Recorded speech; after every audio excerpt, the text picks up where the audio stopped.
What's going on, guys? Hope you're having a great Sunday. Before we jump into our conversation with Grammy award-winning hip-hop artist Lecrae, I did want to take care of a quick housekeeping item and warn you, the day we recorded this episode, a thunderstorm actually blew through the Dallas area, which caused 2 separate power outages while we were recording. Now, obviously, in editing, we did our best to put the transitions and make them as smooth as possible, but did just want to warn you guys about that we lost power 2 different times. So what do we always say? Play through adversity. We made the best of it and rolled with it, but hopefully you guys enjoy the episode. And without any further delay, let's get to our conversation with Lecrae.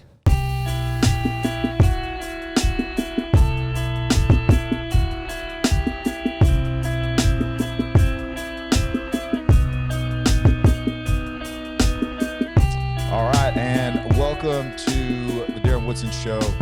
It's funny, lately, Ben's been always bringing us in. And today, Ben I know it's hurt your heart, too. It hurt your heart. I die just a little bit every time that Ben just shoots in and takes it. It's like, why else am I here? Like, I don't even know why I'm here. Right about that. That's a good point. Right. That's a good point. Bring us in, bring us out. But we got Ben behind camera today, which is really where he belongs because, again, face for radio over here. But anyways, he's behind here, so he is here with us. But man, really excited today to bring in just an incredible individual that has turned adversity in his life into something really, really special.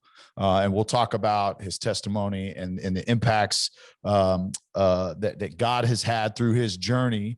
But it didn't start that way. So today we have Grammy award-winning, BET award-winning, Dove award-winning artist Lecrae. Yes, Lecrae. Yes. I mean, again, we're on a time cap here today, so I would walk through the rest of it, but literally one of the most influential artists over the last. Absolutely. I mean, I don't want to age you, but I'd say 15 to 20 years. Honestly, man, it's been incredible. So thank you for joining us.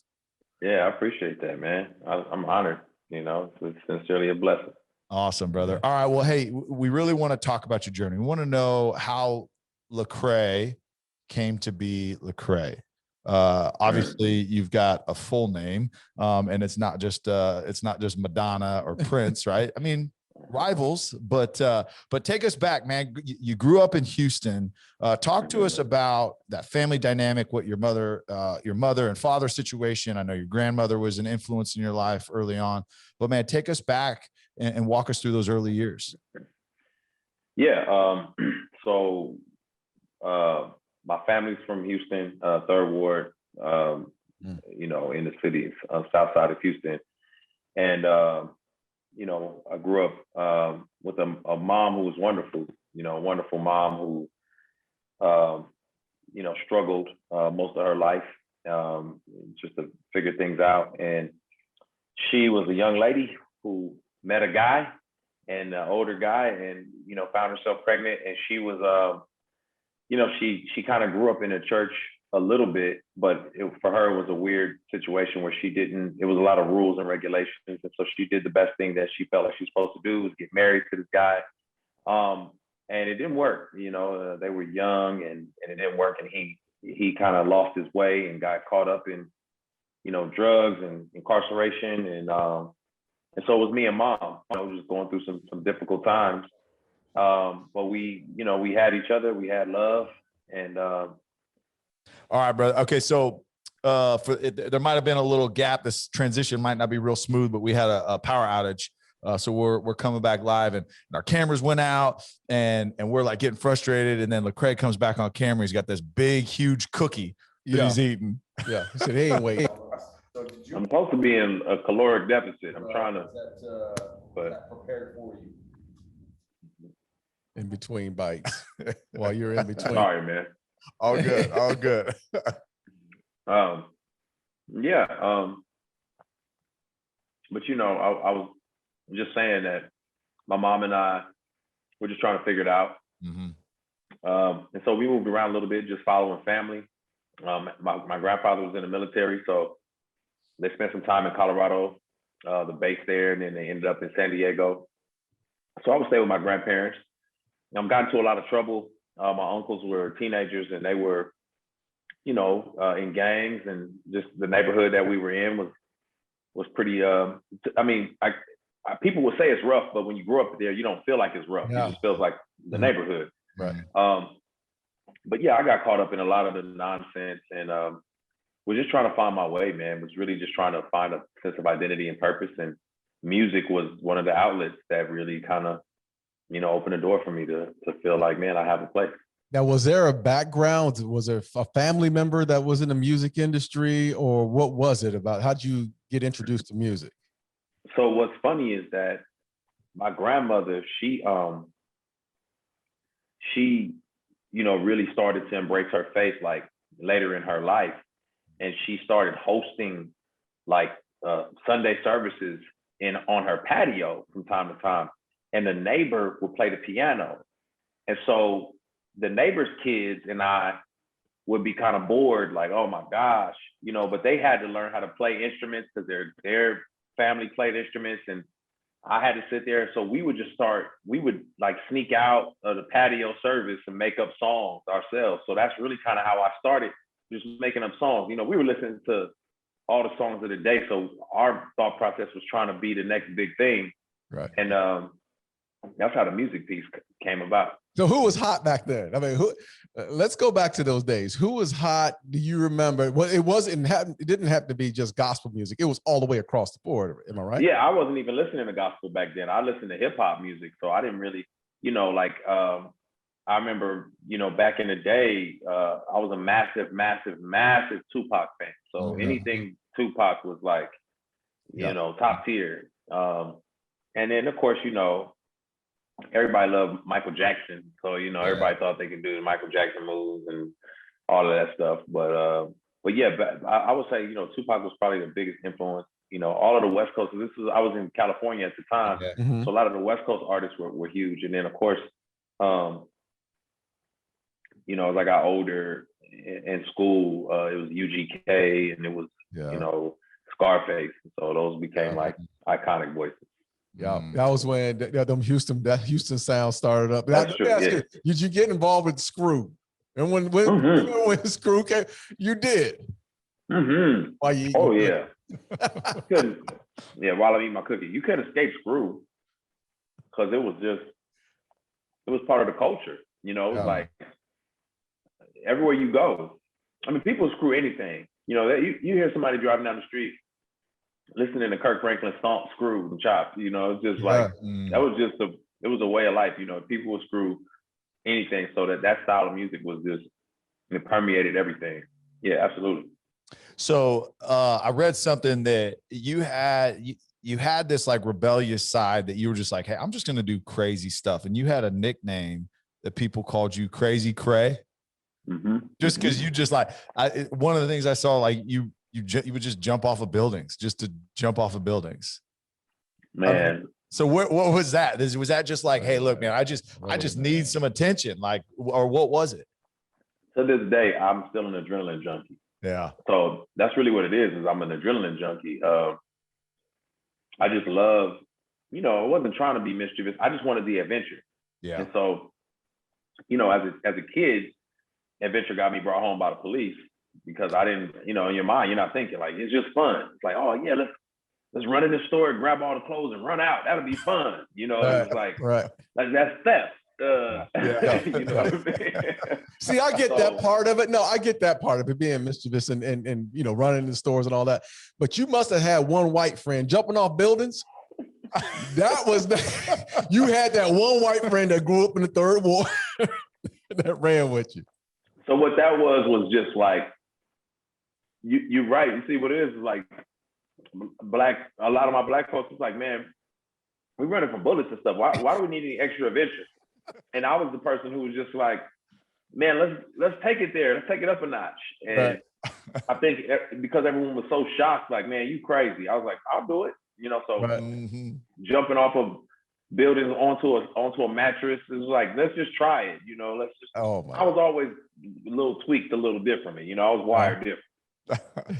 I see you're a snowboarder now. Do you snowboard now?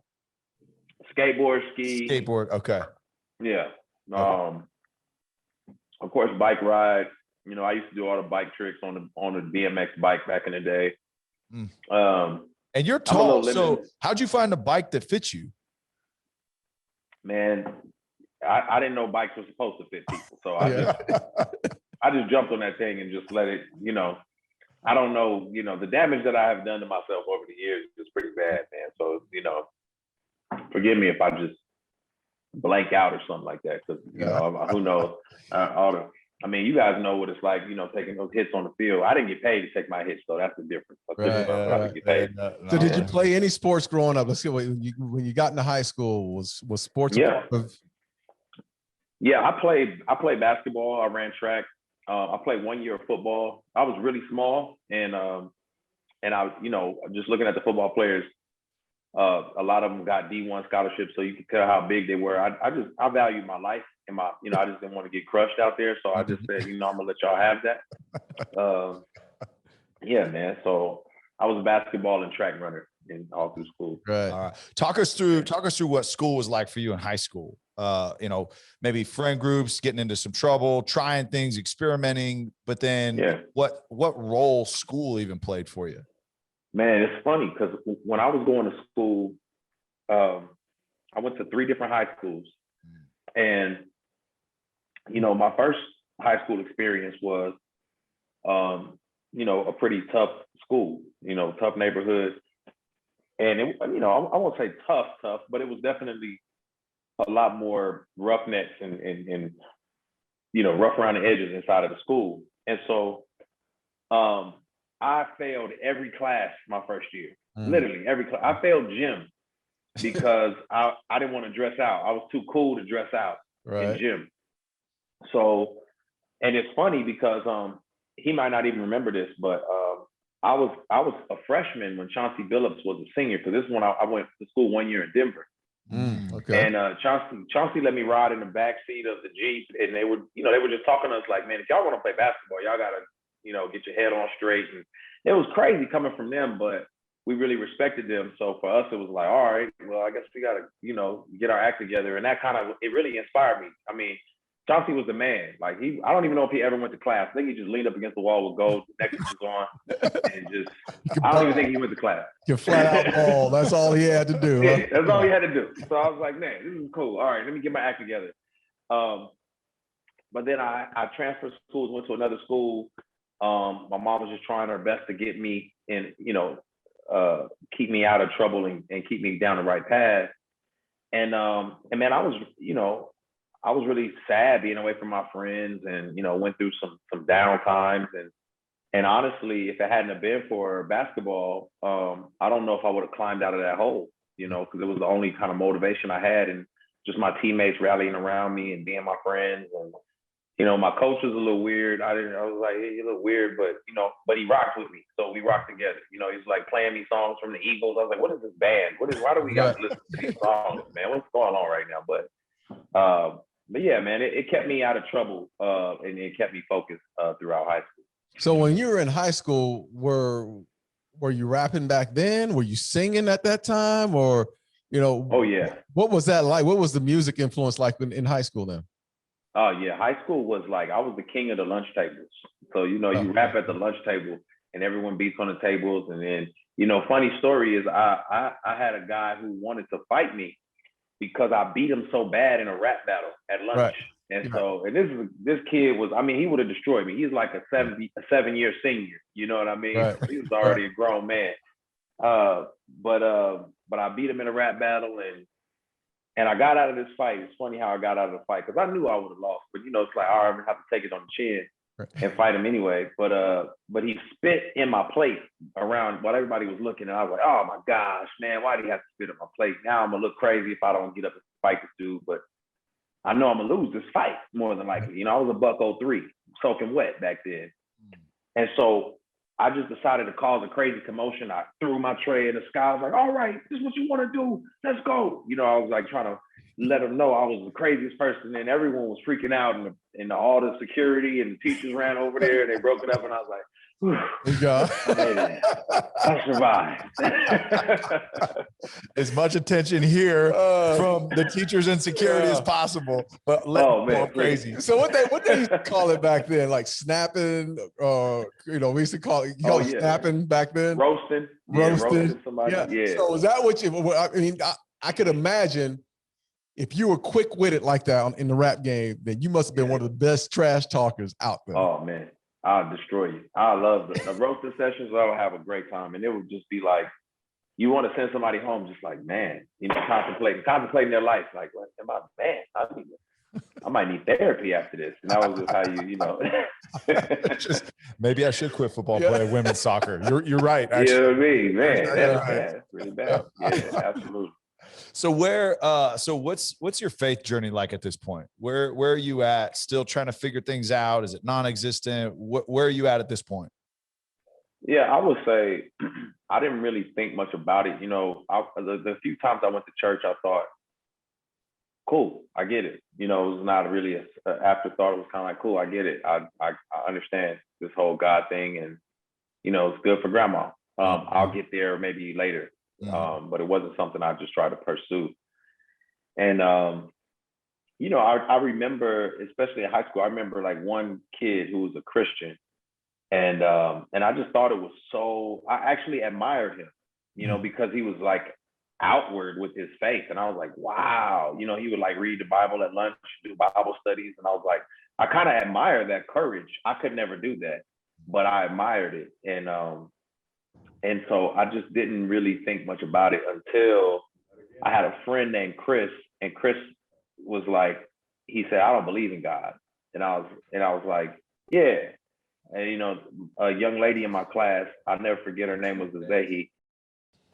So I admired this guy, and I was like, man, I wish I could be like this guy. But I had another friend who was a Christian. Her name was Azahi. And I was talking to another guy named Chris, and both of us were kind of like, yeah, we don't believe in God. And I was like, well, maybe I believe in God, but I don't know. I'm exploring. Mm-hmm. And she was like concerned. And I was like, why are you so worried about us?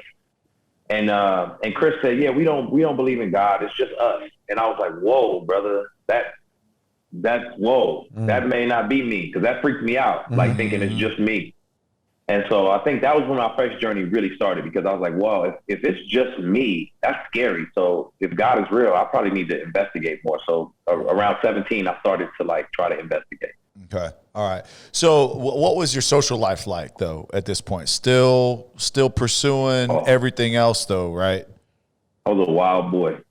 I was a wild one, man. The standard for me was my uncles, and I wasn't going to prison.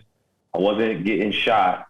So I must be doing well. So as long as those things were happening, I was good. But man, I was in all kinds of petty crimes and scams and different women and going to parties all the time. Typical high school student, smoking, drinking, and just living, not really a sense of purpose, And even there was a point in time where even basketball wasn't fulfilling my sense of like, what am I here for? So I was really wrestling. Yeah. So you go through high school, you end up going to school at UNT. What was that process like going from high school to UNT? Because you had not been in Dallas, so why UNT? Denton's a interesting place to pick out. Well, yeah. So it was basically where I got accepted. I wanted to go to UT Austin. Yeah. That's where I wanted to go. And they told me I could go conditionally based off of my grades. I was on a conditional, like summer. You got to go to summer school, and then we'll see if you can get in. Got it. And I was like, oh, I'm not giving up my summer, bro. And I was like, oh, I'm not gonna be able to give up my summer.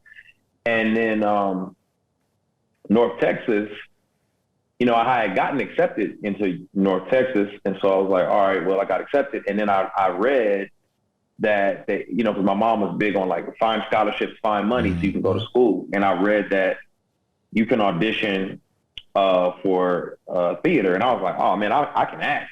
I didn't have any formal training. I had a little bit of training, like being in school plays and stuff like that. But I was like, I'll try. Why not? It's free money. And man, I got a full ride, for acting at North Texas. So I was like, oh shoot, I'm in the door. So I'm going to North Texas. And that was like, that was it. I didn't even try to apply anywhere else after that. I was like, I got this full ride. So did you just send like an audition tape? Did you go physically and audition? What was that process? Okay. Yeah, I had to go up there, and they were like, hey, pick out like a monologue and just act it out. And I remember just kind of going to the library and seeing like some different things, and I forgot what I did, but the character, I chose 2 characters, and my mom's side of the family is Jamaican, so we had a lot of friends in the community that were Jamaican. So like one of the characters had a Jamaican accent, so I kind of put it on to the best of my ability because I didn't grow up in Jamaica. So, but I'm switching in between my English and Jamaican accent, playing 2 characters. And the teacher, the professors and the staff was like, oh, this kid, he's got it. Let's bring him, So I got the full scholarship. It was amazing. Did you have, so how was it your freshman year? Was it an adjustment when you first got to UNT? Oh, yeah, big time. It was big time because I was used to being the guy, in high school. I was used to being the center of attention. I was like, oh, maybe I need to walk on the basketball team or something. But these guys were on another level, D1 basketball players. And so I was just kind of struggling, like, with a sense of like, man, where do I fit in? And friend groups. And, it was just trying to find my way. So it was difficult. And then the theater program, see, I wanted to be an actor. I didn't know what theater really was about. So I get in there, I'm like, man, this is weird. It's like, y'all are some strange cats, man, real eclectic, purple hair type of cats, man. And I don't know if this is my crowd, what I mean? So it was a unique experience for me, and I had to like grow. And I moved into the arts dorm, and I was with all the artistic kids. So it was a little tough my first year. That was rough for me. I had to adjust heavily, new whole world. Yeah, I'll attest. I mean, the draw. Look, this is not a negative term, but like they were just they thought very differently. They were way more creative. They were way more in touch with. They were way more in touch with themselves, which is probably better. You look back and you're like, man, I wish I could actually be that honest, and pursue the things that I wanted to pursue, like you do. All right, so you have that transition year, and then you go through the rest of college. Did you stay in drama? Was that still just kind of the forefront? No, I couldn't do it, man. But for a couple of different reasons. So one, they had this music lab, and I found myself in the music lab every day. I was skipping class because I was like, you can make beats in here, and I was making beats and learning how to produce and writing songs, and I was like, I would miss class because it was so like just consuming. And I really started to fall in love with creating music while I was there. And then simultaneously, a girl from high school, she was a little older. I took her to her senior prom my sophomore year. And so she had been at UNT already, and she said, hey, you should come to this Bible study. And so I was like, all right, cool. I'll go to Bible study. I'll go to frat parties. I'll go to wherever, tell me where to go. I'm going. You're well-rounded. Yeah. Yeah, I do it all. So I went there, and that was pretty mind-blowing because I thought, it was going to be a bunch of weirdos and just, I thought it was going to be grandmas up in there, and it was like regular people. So that was mind-blowing for me. And I just took it as like a chance to learn, from all these different spaces and places, and just kind of like, I was a sponge, in college. I did a little stupid stuff, you know what I mean? But I was really nervous about embarrassing my family. So I wanted to like make sure I maximize my time. And I can fast forward and say, I didn't stick with drama because I had this like spiritual transformation from being in that Bible study and going to conferences with these people, which that's a whole nother story in and of itself. But I just felt some convictions about my future, and I felt like, man, I don't think acting is for me. I don't think that, at least theater's for me. So I let it go. So that meant you lost the scholarship? I did. I lost the scholarship, and I ended up leaving school. And And I didn't know what I was going to do. I didn't know if I was going to like take a year off or drop out. I didn't know, you know, it was kind of like processing. And then my mom was like, you definitely not dropping out of school. Like, we're going to figure this out. And so I had found a school in Tennessee that had a recording industry program. And I convinced my mom that I could get into the school. And, you know, she was like, well, you filling out all the financial aid forms. And I did all that stuff. And I jumped on a Greyhound bus and went to Tennessee to go to school, you know, and transferred. And, you know, I was just trying to find my way. So you get to school. Music is by far what you're trying, why you're there then, right? Yeah. Are you going to class as well? Or you, I mean, where are you on this journey? Or have you grown up? Yeah. So now, you know, obviously at this point in time, I'm really trying to embrace my faith. I've had this like spiritual transformation and I want to be more well-rounded. But I'm at this new school and it's like, you know, I'm young. I'm trying to figure out how to be responsible and do the right thing and then focus on music because you got to take care of your core classes before you can really get into the music side of stuff. And then I had a friend of mine, a guy I had met, and I think I met him at a Bible study on that campus. And he was like, yeah, come to my dorm. And I came to his dorm and he had another friend up there. And that friend was like, man, I'm about to go to this interest meeting for a fraternity. And I was like, ooh, wow, I'm interested because I knew about the fraternities and stuff from high school. And so I was like, I'm gonna go too. So I went with him and man, the you know, Christian kid who was trying to get on the right track ended up becoming a frat boy. Boy, it was wild. It was a wild time after that. It was a wild time. What'd you pledge? What did you pledge? Kappa Alpha Psi. Okay. Yeah, Kappa Alpha Psi. And which was funny because the Kappas and the Qs on campus were really tight. So we would hang out together. So it was like, man, we were just together. It was a wild time. Yeah. It was a wild time. So there was an accident that happened to you at some point. Where in the story did that happen and what impact did that have? So what happened for me was while I'm on campus, you know, it was really wild. I mean, we would get into fights with football players. We would get into fights with different fraternities. It got really ugly. It got, you know, just a lot of binge drinking, drugs, and hard drugs too. And I really felt like, man, I'm going down a dark path. And I remember calling my mom and I said, hey, Mom, I probably need to come back to Texas because I don't think this is going to work for me out here. I feel like I'm losing myself. So I go back to Texas and go to school, transfer back. But now I have all these bad habits, you know, and bad habits die hard. And so, man, I'm just back at the same stuff and it's really driving me crazy. And I remember getting into an argument with a guy and I was drunk and I was talking to him really recklessly over the phone. I was at his girlfriend's house and I was talking recklessly at his girlfriend's house. Okay. And, love the transparency. Yeah. So he ends up, unbeknownst to me, you know, he's on his way over there. So just as I'm leaving, he's pulling in and he pulls in and he's drunk and he's got a gun and he's looking for me and he shoots it in the air. And the police didn't get him, but the rumor around was that he was mad at me, looking for me for all the stuff I was saying to him over the phone. So now I'm really like, I'm upset and I'm trying to think of how I'm gonna handle this.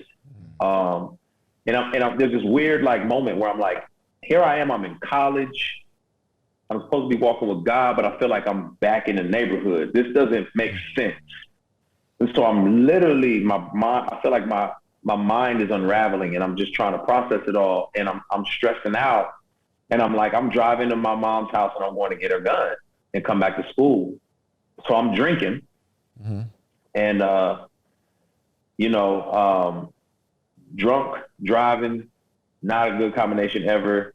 And I'm driving and I'm like, I'm gonna go get my mom's gun. And I tried to exit overall by the campus to to turn around, and my car literally flipped over 8 times off the by the exit ramp. And it was crazy because it was like an out of body experience. I know that I'm floating in the air, and I didn't have a seatbelt on, anything. So I'm literally floating through the air. This car is just flipping and flipping and flipping. And it's like I was suspended. And I'm not trying to be like extra supernatural crazy, but this really was like a wild experience. So I'm floating in the air while the car is flipping over, and then it finally stops. And, you know, it lands upright. And my glasses that I had on are literally encrusted in the windshield. The windshield had wrapped. It's like a hole in the windshield had gripped my glasses. The seats are snapped, like broken. And I look around, and the only thing that was wrong with me was there was a piece of glass in my arm. That was it. You know, so you got thrown out of the car? Were you? I didn't get thrown out of the car. Oh, you were in the car. In it.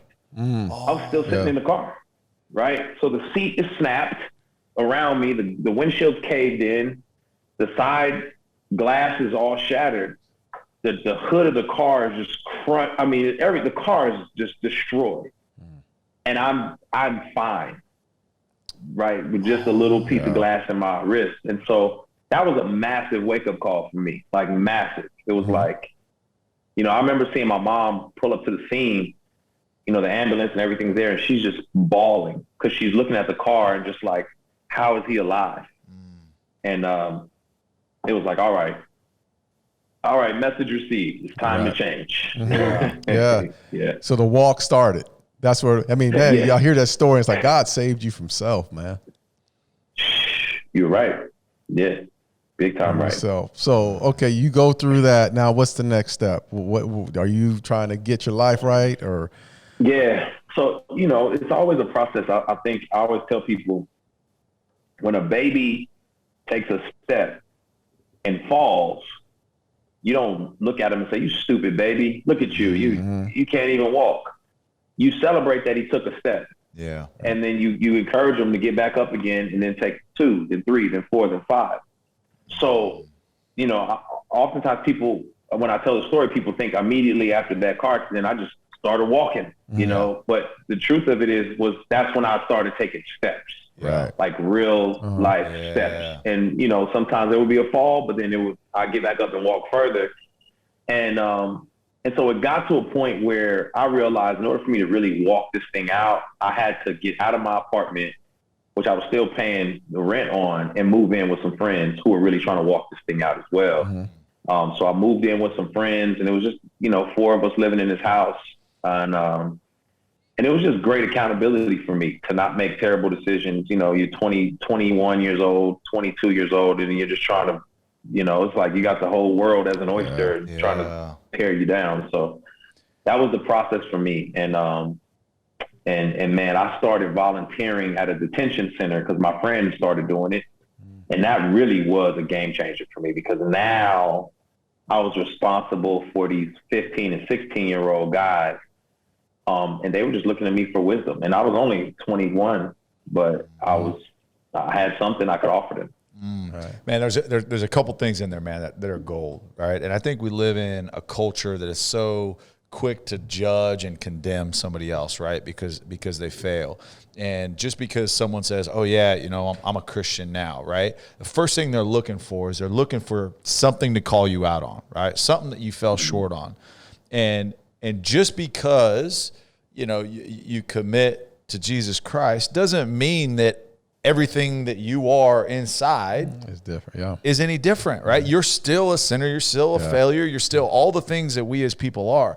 And I think what maybe non-believers think, that like, man, I don't want to do all that. Like, I can't go through all that. Like, no, like, you still suck as a person. Like, you really do, right? Like, that doesn't go away. Like, but yes, like you said, like, it's steps, right? Like, it's changing not because you have to, it's changing because of gratitude, right? You realize the gift that you've been given, and it's not that like, hey, I'm obligated to do this. It's, man, It's the least that I could do is try to walk in the right direction, right?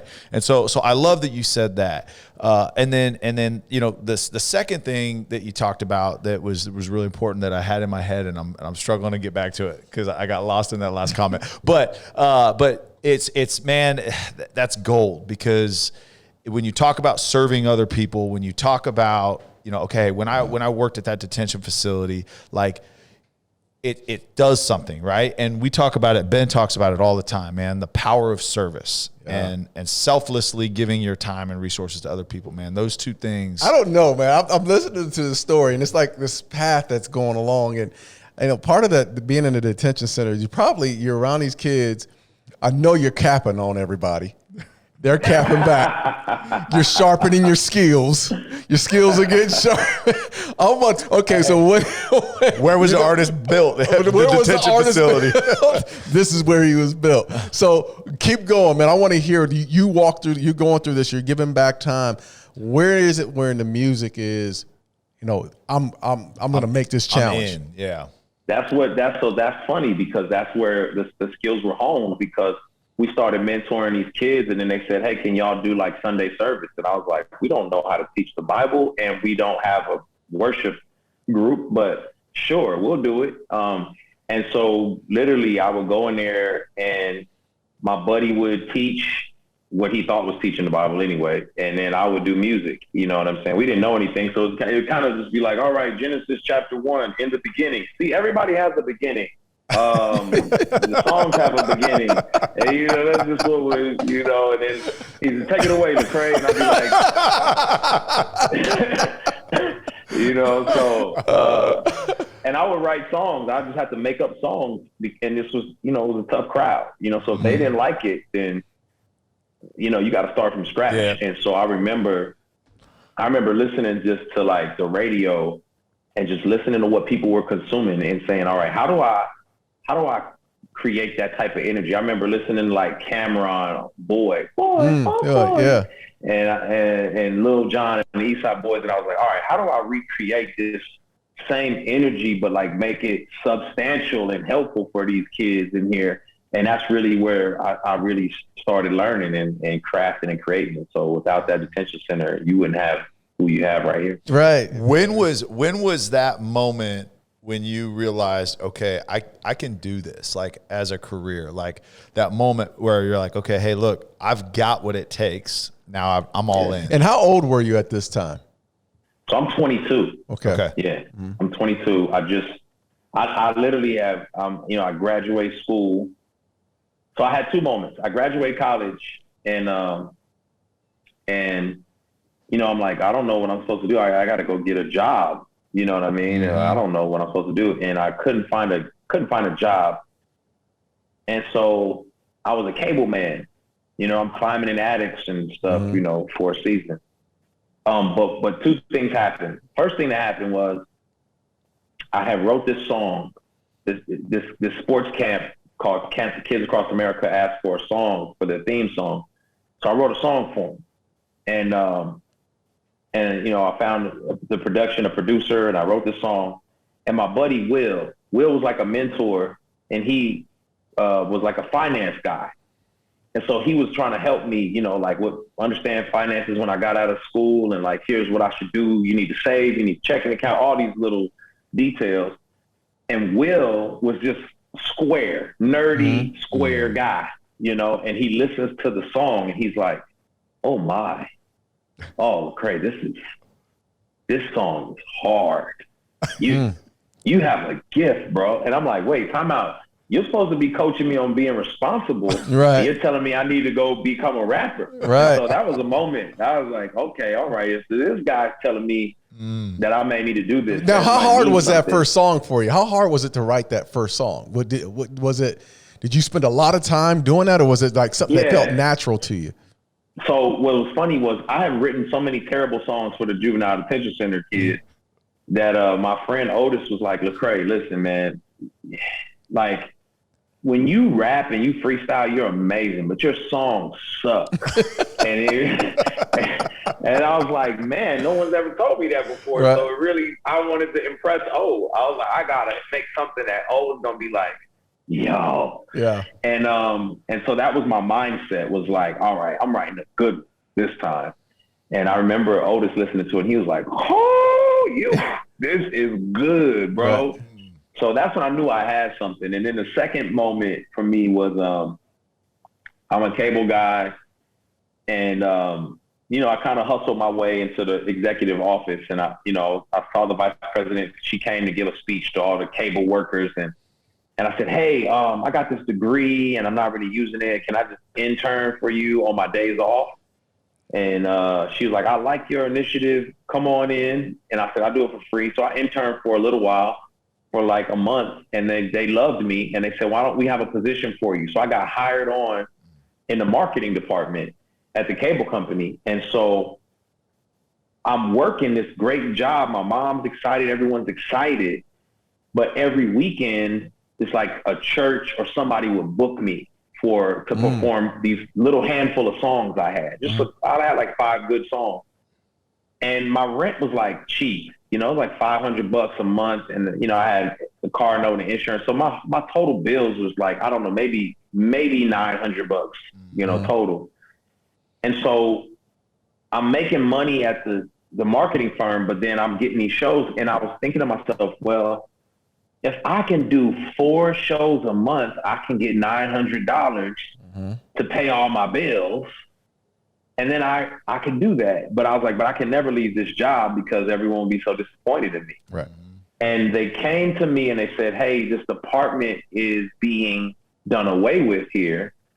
You can A, go to sales, or B, move to Philly to do the same job in Philly. And I was like, man, or C, you could take a severance pay and just leave, 3-month severance. And I thought to myself, I'm going to take this 3-month severance and try to make this music thing work. Anything's better than Philly. Yeah. Yeah, man. So you took that money. I took the severance. Yeah. I took the money. Yeah. So what'd you do in those months? Was it just? I made an album. I made an album, and I put out my first album. I did it online. My partner and I, we started like Reach Records, which is our label now. Yeah. And we didn't know what we were doing. We were kids. We didn't really know what we were doing. 22, 23 years old. And we're just, I'm traveling around to these different places, and I'm selling CDs out the trunk of my car, and people are finding about it via word of mouth. I'm giving out my website. It was just a website with my face and my personal cell phone number on it. Wow. So, I'm like answering the phone, like, yeah, it's really me. So this is like 2005-ish, right? 2005, 2006? 2004. Okay. Yeah, I don't know, man. That's pretty big time. You got a business card with just your website address, and you can find me through my website. I mean, that's no big deal. That's all we had, man. Yeah. That's all we had. All right, back in the day, you can go to Kinko's and get a business card. Yeah, that's cool. Hey, pushing stuff through MySpace, Right. All right, so essentially you're an independent artist, right? You got your own label. You self-produced everything. What was that like? That hustle, that grind. Because I know a handful of independent artists, and man, it's not an easy road. Yeah. What's funny, man, is I loved it because it was so organic, and I had this community of believers around me, like just these young Christian folks who loved me, loved what I was doing. And the college campus was like the mothership. It was the hub. So our campus ministry was like the hub, and I had already graduated, but I still was there serving. And so they made it easy. There would be situations where I'd have a show somewhere in Texas, and we would all just we just get a caravan to my show. So there would be people in the crowd, and people like, whoa, how do all these people know the words? And then that would just become a moment at that show. And then a bookstore or a CD store would say, hey, can I put my CD in your store? And they say, well, we'll take 1 CD. And I was like, no problem. I give them 1 and say, if it sells, then we'll take more. I give them 1 CD. I send some of my friends in the store. They buy it. And then I come back the next day. I say, hey, anybody? They say, yeah, give me 2 of them. I give them 2. Yeah. 2 people come in, buy both of them. And this would happen until like 10 CDs or so. And they're like, give me a whole box. So I would do this around the city. And man, it was fun. You know, it was just like this fun moment because we had this whole movement and everyone was a part of it. So it was a fun time. It was difficult, but we didn't know it because we were just broke and having fun. The simple times, right? Yeah. Less complicated. I love it. All right. So, so first album, you record that, release that, and then you put out a second album pretty quickly after that, right? Yeah. Put out the next album, and that was cool because, you know, that was like we made this song with this whole Houston Chopper Screw vibe called Jesus Music, and that caught fire. You know, that song just caught fire. A lot of radio programmers, some of them who happen to be Christian, heard it and were like, we got to play this on mainstream radio. Like, this is a great song. And so I remember people just weaving it in and working it in, and it really kind of gained some traction and some steam. And, you know, it was kind of like, all right, we're really doing this. And I shot my first music video, you know, with every dime we had. And it was cool, man. It was just like, wow, we're really here. You know what I mean? It was shot in my neighborhood. So there's real people in my community there, and a fight broke out, and it was like, hey, y'all, stop. This is for God. Like, what is we doing? You know what I mean? Yeah. But it was a cool time, man. It was really, that's when I really felt like, all right, this is it, you know. And my wife now, at the time, she was my girlfriend, and she was engineering me in the studio. Oh, you know, wow. It was all hands on deck. All hands on deck. Yeah. So you're in this point, right? So your second album, you shoot a music video, like, okay, we're here. Yeah. Would you ever imagine looking forward 14, 15 years to where you're at today? Would you ever think that was the path that you would be on and that you would get there? Never. It's kind of like, I think it's just so unexpected. And I was so happy and content with every step of the journey. So it would kind of like be just imagine like the kid from high school and he walks on the college team and he makes it. He's happy. He made the team, right? And then the coach is like, hey, I'm gonna give you actual scholarship. He's like, whoa, now he's happy. He's just got the scholarship and he's redshirted. Yeah. But then, like, you know what, we're going to let you play. And he's like, whoa, I get to play, you know? And then it's like someone is like, hey, man, we think we want you to play in China. He's like, are you serious? I get to play pro ball? This is out of control. And then the G League calls and is like, hey, man, we want you to come work out with us. Like, what? You know? And then it's like, NBA, what? Right. It's like, you're going to the finals, what? You know, so every step of the way, my head is just like, are you serious? Are you serious? Are you serious? Are you serious? That's what just kept happening for me. Yeah, so you were in the moment. You were absolutely in the moment the whole way through. The whole way through, bro. It was crazy. It was just like, your album, you know, we're going on tour. The tour sold out. What? Right. You know, your album just charted. What? Yeah. You know, you're nominated for a Grammy. What? Yeah. I didn't even think I was going to win the Grammy. I was in the lobby hanging out when they were doing my category. So, you know, I was like, my mom is texting me like, get in here. Man, I am not trying to be on camera when they announce that other person. I'm cool. Oh, man. So I know we're running out of time. We don't have much time, but I had to, you know, I'd be remiss if I didn't ask, man. How many times have, you know, people have categorized you as a Christian rapper. You're not a Christian rapper, man. You're an artist. You're one of the greatest artists of all time, hands down. Wow. And I love your music, man. But how many times have you had rappers want you to come on their albums, and you know, rappers that are, you know, that are out there that have crossed over or whatnot? Has it been a hard decision for you to go and do a song with another artist? Yeah, that's always tough, especially like in the height of my career when the album's number one and everybody wants to, you know, cling to you. Because some of these artists you looked up to. Yeah. you know, you're as a kid, and then they want you to be on their song, but you're like, man, this song is really like contrary to everything I stand for. Yeah. So that's a tough place to be. The good thing for me is I've never really shied away from confrontation. So I don't mind having those tough conversations. I don't mind saying, man, I love this song. I love the production. You know, the compliment sandwich. You give them all the compliments, and then here's what's inside of this is like, man, I got a wife and a daughter, bro, and I would not feel comfortable, you know, saying this to another woman, knowing that I got a wife and a daughter at home. Yeah. So I'm down to do something that makes sense for both of us, you know, and that's how I would always approach it. And so we would always write, you know, some people, most of the time, I mean, some people would say, nah, I'm good. But then a lot of times people say, man, I appreciate that. And that just became the new norm, was people saying, well, what do you want to write about? And I say, man, you got a daughter? Yeah, I got a daughter too. Let's write a song about, you know, how much we love our kids. Or, you know, you in a relationship? Yeah, me too. Let's write a song about how much we appreciate this. Or, you know, did you grow up like this? I did too. And we'll just find that common ground. Yeah, man, that's what I love too. I love that about you. And I'm not obviously in the music industry, but the very few that I do know, just, and even talking about you, is you are so well respected across everything. And I was with 10th Avenue North this last week, and they were, and I didn't know them prior to this, but we were just talking about just like the Christian music industry and really how behind it is, than mainstream and pop and all that stuff. And it's really hard to like progress within that because you're kind of put in a box. And they were telling me that they wouldn't get radio time because a song that they were very honest about, like about struggles that they had,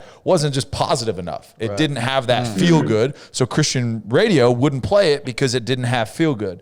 And so, but what you've been able to do and do so well is you've been able to connect with mainstream. And I just think about, man, like God gifted you with something that you are able to be true to who you are and not cross the lines that you're not comfortable crossing, but also still, dude, that doesn't mean we're not boys. We can't be boys, and doesn't mean we can't work on something. Hey, you like positive things. Let's just write about something that's good in your life, or hey, you know what? Be honest, but let's just be honest about something that is real in a real life situation that you are proud to put in front of your children or your future children or your wife or your parents. And same with me. And that's all I'm asking, man. But I love how well, man, and tactfully that you've done that through your career and staying true to who you are.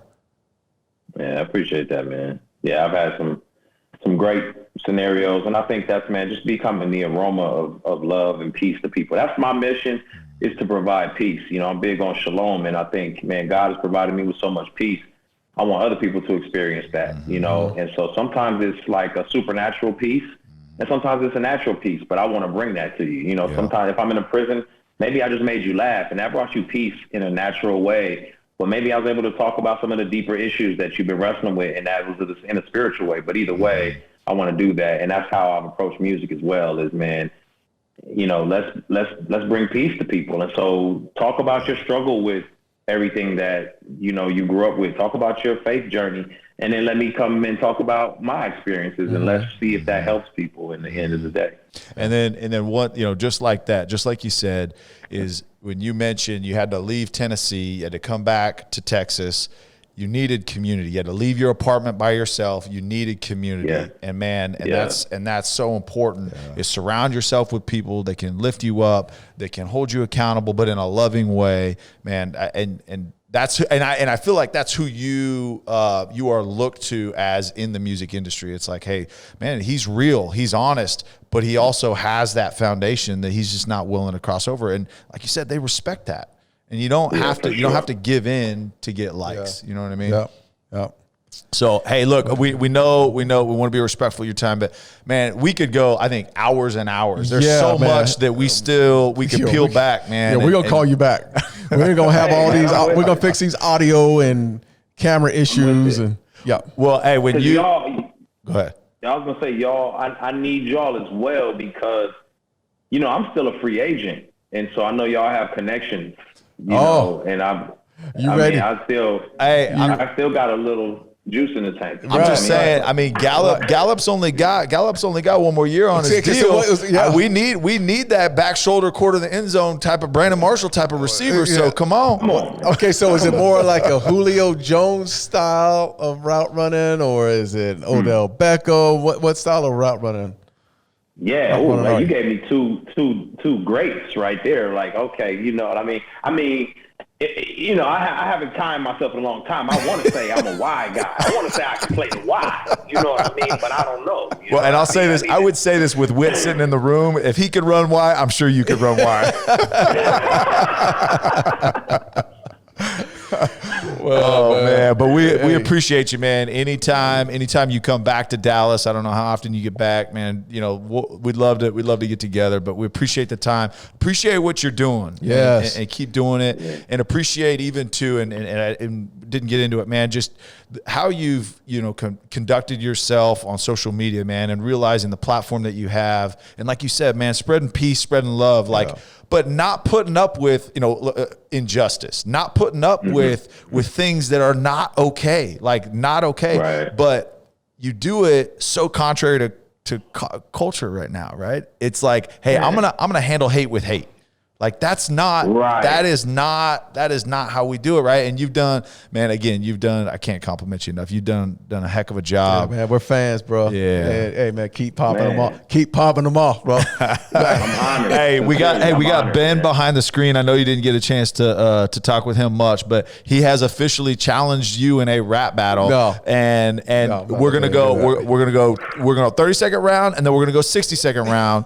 And a beat of my choice, and so he's over here. Thumbs gonna up. Be like, down, down, down. It'll be one of those. Hey, yeah. Anything George Strait plays something to is gonna be the beat y'all are gonna. I'm always up. I'm ready for the challenge, baby. Love it, man. Lecrae, thanks appreciate again, you, man, and man, enjoy the fam. All right, much love. God bless. Thanks, bro. See ya.